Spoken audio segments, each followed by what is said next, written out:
السلام عليكم ورحمة الله تعالى وبركاته. بسم الله والصلاة والسلام على الحبيب المصطفى سيدنا محمد صلى الله عليه وسلم. الواقع اللي هنتكلم عنها النهاردة حصلت في اسكندرية في منطقة سيدي بشر. ايه الواقعة وايه التفاصيل؟ تعالوا نعرف مع بعض. اللي حصل هنا ان يوم 29/7/2025 المحامي اتقتل في مكتبه، ويوم 31 الأهالي عثروا على الجثة داخل مكتبه. على طول بلغوا الأجهزة الأمنية.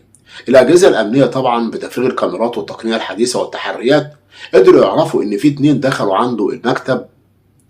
ال2 دول اللي هي واحدة ومعاها واحد. طبعا هنا تم القبض عليهم وبدأوا يحققوا معاهم. في الأول أنكروا، لكن هتنكروا إيه؟ ده أنتوا خارجين وقدامكم وهو في الشاشة باينين قوي يعني في الكاميرات ان انتوا خارجين ومعاكوا شاشة ومعاكوا كمان الشنطة بتاعة المحامي. الشنطة ديت كان فيها فلوس، فيها 800,000 جنيه. المحامي دوت كان حاصل عليهم يعني من عمولة في بيع أحد العقارات. المهم هنا هي راحت المكتب وعملت ايه بقى لما اتقبض عليها؟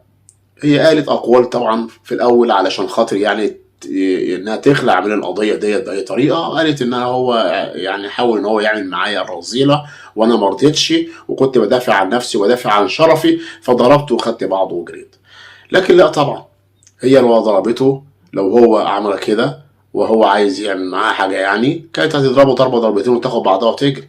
لكن ده واخد عده طعنات في جسمه كتير، وان اللي عمل الواقعه دي مش واحده، ما تقدرش تعملها لوحدها، يعني هي كان معاها حد. فهنا طبعا لما واجهوها وشافت نفسها في الكاميرا خارجه هي واللي معاها، اعترفت بالواقع كلها ان احنا روحنا علشان خاطر نسرقه ونسرق الفلوس اللي معاه، لان احنا كنا عارفين ان هو معاه 800,000 جنيه. رحت بحجه ان يعني اخليه يرفع قضيه على جوزي المسجون. قلت له انا عايز ارفع قضيه على جوزي المسجون، واديته بيانات وصوره بطاقته وكده. وهو قام دخل الحمام، وهو خارج من الحمام على طول كان الشاب ده كان ضربه على دماغه ونزلوا عليه عدة طعنات في جسمه، وخدوا بعضهم وهربوا بعد ما سرقوا الشنطة والشاشة. تم القبض عليهم الاتنين، اتحولوا لمحكمة الجنايات واللي حكمت عليهم محكمة يوم 12 مارس لحالة أوراقهم لفضيلة المفتي. وحسبي الله ونعم الوكيل.